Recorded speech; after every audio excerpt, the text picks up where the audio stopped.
Alright, here we are in the last game on the last map for ZOTAC North America. $100 on the line, winner take all. That's no small amount of change. People in chat going off of pizza money, man. That's pizza and beer money. But guys, here we are in the top left corner of Whirlwind. Without further ado, it's the Red Terran player, Polt. And spawning in the bottom right-hand corner, it's the challenger. He had 2 games in a row to close his entire tournament out. This is the second chance, his last chance. It's QuanticApoc.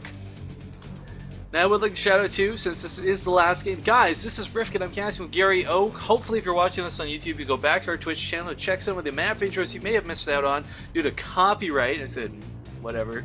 But yeah, I'm at Riff_Kings on Twitter. He's at Gary Oak Robotron. I do hope you guys will check out further casts we have in the future. But if you're watching this live tomorrow morning, you'll see myself and Doom Esports, the whitest guy with the deepest voice, casting the European version of the ZOTAC Cup with me. So we'll have some good times, and I hope to see some of you return. Just hang out. I mean, it's Church of StarCraft, man.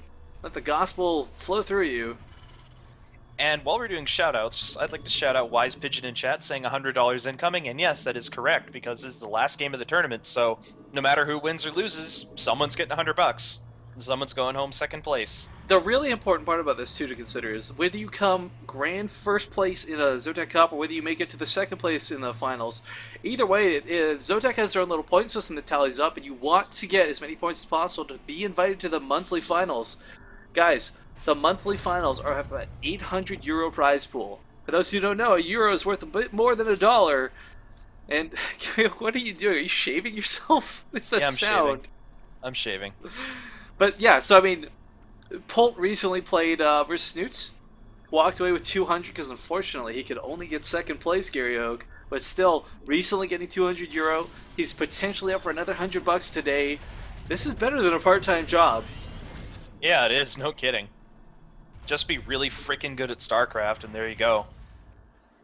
Well, Reaper opening again from Apocalypse. Polt, Fast though, factory for Polt. that's, yeah, I'm wondering if last time we saw him on this map, he went for the Thors. I'd love to see him do it again, but it seems so unlikely. This will most likely be Hellbats with the early second gas, if I had to wager a guess. Finally seeing Hellbat drops after like a quadrillion TVTs. That Nope, factory is... it's no. going to be Banshees once again, unless he decides to do crazy Thor placement, which That doesn't would be make crazy. sense to me. He would throw the armory down first. Yeah. There's got to be Banshees. Whether it's Cloak or not, I mean, honestly, it probably will be Cloak. And oh, this is huge! Gary Oak, the Reaper's going to pick off the SCV in a position that looks like it could still be the main. Polt Oh my doesn't know that God. this isn't the case. Oh, he's got to snipe it up. Polt now still has no idea. The top right could be the main. He has no idea. Another SCV going out, but the best, most coincidental scouting that Apocalypse could have hoped for. You rarely see this happen in StarCraft, but I have seen professional players be hoodwinked by that. And this is very problematic because now the Banshee doesn't know where to go. Reapers are going the wrong way, though, and this SCV is going to the south. Oh, same accidental happy coincidence once again, Gary Oak. Yeah, but there's only one spawn location, so we'll see. But the SCV still, it's not going to confirm. He has no idea. This is so unfortunate. He might be able to surmise their cross spots. Like, I don't know. Like, he might be able to. I don't know. Like, the first one, the timing of the Reaper kind of looked like it was coming out. I think it would have been fine. That second base, definitely, like, there's no way he was in the lower left. But there's no way for Polt to know for sure it's the lower right. We'll have to see where the Banshee is. Oh, he actually did rally it to the lower left-hand corner. Oh, this is so unfortunate for Polt. Wow, this is terrible. The only upside to this is he'll have 2 Banshees with Cloak, but when Banshees with Cloak collide... Gary, I have casted hundreds of games on Whirlwind, and never have I ever seen anything like this happen. Both players going for Cloak Banshees, but one player with a distinct scouting advantage over the other. The last time I saw something like this happen in terms of the scouting thing was Brood War. That's how long it's been. Yeah, that was just sick nasty. I don't know, man. And this Banshee is going the right way now, but it'll be Cloak Banshee versus Cloak Banshee. And there is a Widow Mine already for Apocalypse, and he does have his eBay finished, as well as his second orbital. There's the turret. Turret on the way now. Yep. perfect response, and it'll finish about the time the Banshee gets there, so this won't do any damage, and Polt invested a lot into this because he got Cloak. And a large part of like why this wasn't sort of deterred for Polt was he didn't scout, man. I can't believe how much that's playing into this. He cloaks, but he sees a turret and takes a hit from it. He's got to get out of there. He's doing some damage, which is good. If he was paying attention, he would have seen that other Banshee. He would have seen the red flicker at home as well. Gonna try and get these Marines under, but nice control here out of Apocalypse. And the problem for Polt is he hasn't even finished his command center, and his eBay just started, so Polt's way behind now, I'd say. Oh, and he loses the SCV building the command center, so critical. If he gets away from the scan, he does, that's huge. But Polt's in trouble. Polt's also not been cleaned up yet. He's true. been picking off a lot of Marines that as they spawn. He's in Apoc, trouble still. there we go. Now he's got a Viking out. Yeah, he'll be able to get rid of these Banshees, no problem. He will get a depot, though. That's annoying. Apocalypse canceling the turret building. This is so weird, Gary Oak. Double cloak Banshee from both these players going somewhat unopposed. Widowmine gets the uncloaked Banshee. There's another mine there, too. Oh, and it hits because the turret finished. Well, both players with very equal resources lost right now. Yeah, and here's the this is Raven. so scrappy. Oh, that's so cool that he went for the Raven. I like that choice. Auto turret. Nice auto turret. Picks off the Banshee. But the Banshees that Polt has still hammering away at the supply depot. Mm-hmm. Another Banshee is here as well, still alive after that first bout. But, oh my downside. god, Apocalypse with his own Raven. Supply blocked a take this little bit. Banshee down. But this is so cool. Like, this is... I've not seen anyone play this mirrored, and more credit to Polt, I've not seen anyone get so bamboozled through scouting and still do equal damage to his opponents. Yeah, that's crazy. The orbital's a little bit ahead for Apoc, but Apoc is supply blocked. That's the only downside to making the depots like that far. Yes, they spot incoming drops, incoming Banshees, but they're also vulnerable to being picked off by those Banshees, so kind of bit him there. Actually, workers killed in total 10-0. As weird as that is to consider. Yeah, Apoc. Apoc so buttoned good. up his mineral lines really tight. Like, he had the turret and the Widow Mine there, so the Banshee was never going to do any damage, so... Yeah, and Polt, I mean, he picked off some supply depots.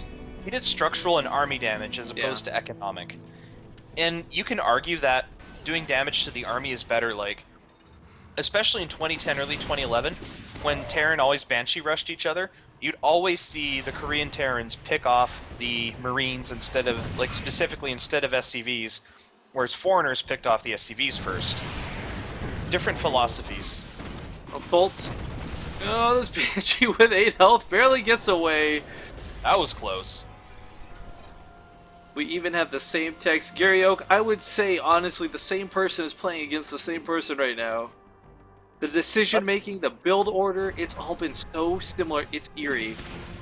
Well, that's what happens when you have two really skilled players of, like, you know, very, like, close skill playing against each other, because they're like, this is the most optimal way to do this.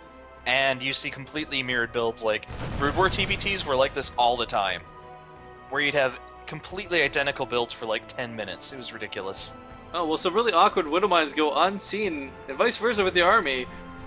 Polt walking the Widow Mines across the field in the most bold fashion, just barely misses Apocalypse's army.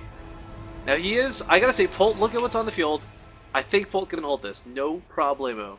We've got 3 siege tanks apiece, we got a lot more Marines for Apocalypse, but there's more Vikings for Polt. I don't know, it's kind of a toss-up. You should be able to hold this, and I like these Widow Mines. They're at both third base locations for Apoc. The main of Polt just got Widow Mine dropped as well. And there we go, now going to clean up, but meanwhile pushing into the front here. Auto turret's going down, distracting the fire of the tanks. Polt's losing all of his tanks, Gary Oak. He might be able to punch through, maybe? No, not quite. The Marines just barely get cleaned up. But that's really intelligent decision making. For those who don't know, auto turrets have stupidly high priority targeting, so a tank will shoot them over Marines unless microed otherwise. Widow Mine drop, I'm surprised it didn't do more damage. He only picked off a couple SCVs with that. He got 3 Widow Mines in the main of Polt. Yeah, and it's critical that Apoc saved the tanks. The most critical part of the army were the medevacs and the tanks, and he saved those, so... Yeah, Marines are just throwaway units in this matchup. Yeah, pretty much. They're throwaway in pretty much every matchup, actually. Well, these Wood Mines going to deny the bases for quite some time. Might even pick off this SCV building the sensor tower if it... I don't know, it'll be close. It depends on where the SCV goes with random pathing. It has to go as no, far it lower won't. right as possible. It won't go that close. It won't pick anything off. It'll just manner the command center. Well, that's annoying, but okay, Apocalypse coming across the field in full force. Gonna catch Polt unsieged, Gary Oak. Ooh, Polt needs to pull back, and he does, but... Oh, this is so close. Look at this stream of units. The Banshee trying to poke at these Marines, but they're just flooding across the field. I'm surprised this Wood Mine still hasn't killed anything yet. Kills one. Oh. Let's look at the Banshee getting scanned when I saw that, but... Alright, missile turret now coming down. Polt. Yeah. Gotta the thing be... is, this Widow Mine is going to kill the SCV building the turret. Polt's gotta have like such a cheeky grin on his face. Actually, the turret will complete in time. It will? Oh yeah, it will. Just barely. But there's nothing there to kill it with. Well, okay, so... now he's sending a Marine. Well, that you can soak one hit with like the Marine or the SCVs and use the rest to surround it. There But... it is. That Widow Mine paid for itself. Delayed the expansion by a considerable amount of time. And forced the turret, but that's perhaps not the biggest scary thing here. The Vikings about to run right on top of the Marines. Oh my goodness, that was close. Yeah, that could have been really catastrophic if Polt lost all that. And he's going for another command center. Trying to catch up to APOC, because yeah, now APOC actually has the lead in that third base. And these guys have got to be just so stressed right now. I mean, this is the finals. This is everything on the line. One mistake could cost you it all, but both players are going to go for a bit of a base trade. By the looks of it, yeah, going to push right in here. Nothing defending the natural. All these SCVs are just going to melt Gary Oak. That's a lot of dead SCVs forcing the lift. A lot of damage, and he's trying to break up the ramp here. He does have enough. He's definitely got enough. It's a horribly cost-inefficient engagement, but it doesn't matter. And Polt's trying to break up too. Yeah, he doesn't have anything else at home now. APOC threw his SCVs at that. I mean, he lost. Both players have lost all their SCVs. How fitting that this is how the series ends, guys. We're going for a full-on base trade. But Apocalypse has this third base up and running. This is not a something that Polt's been afforded. And oh my goodness, chasing off the starport. It's going to start burning soon. No, lifts to the other side to ensure it doesn't escape. That's critical. You got to make all the structures burn, because if you kill the... Okay, one command center did make it away from Polt. Apocalypse is going to hold it home too. These tanks are so low. He's got to holds this at home, he wins. He just has to hold this last push by Polt. Damage. Polt lifting everything at this point. SCV's being pulled. Polt is all in with this, and APOC should hold. He's got a really good fortified position here. He's got the third base up and running too. If this base wasn't mining, it'd be questionable, but for sure, this base is going to keep him in this. It will. He'll be able to rebuild somewhere else. Oh my god, Gary Oak lost all his production facilities. But Polt's flown away a lot. He's got two commands. Yeah, you're right. I'm not going to try and build this up, guys. This is looking so good. Polt can rebuild theoretically. This is so crazy because no one has taken Polt down in the finals for so long. Apocalypse breaking the record of Polt's. Yeah, Polt's... Tanks go down. Couple Marines unloading. He's killing this expansion, though. That's pretty critical. Damage being done, but Polt hasn't landed his command centers. He's simply lifted them so the game doesn't end. But there's so much infrastructure alive. Apocalypse doesn't have a lot of money right now, but he's just going to land the command center at the natural and be A-okay. Yeah, he'll get it all back. Triple orbital, he's fine. Oh man, SCVs. Even burning. GG! Yes, GG, yeah. Guys! APOC takes it. Give it up, Apocalypse. Knocking out Polt. Something I would not have seen coming, quite frankly, Gary O, because I have seen Polt beat Apocalypse in the past, but either way, kudos to him. I didn't expect this result at all. I expected Polt to win. Maybe 3-1. That was my guess. Yup. But I was wrong. APOC takes him down 3-2.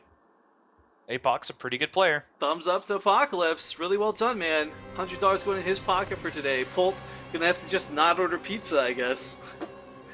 I mean, he won $200 like not 4 days ago. He's fine, but guys, that's gonna be it. I hope you will come back for more. Hit that follow button on Twitch if you haven't already. But please, more importantly than anything else, forget that we're casting tomorrow. Well, don't come check us out tomorrow.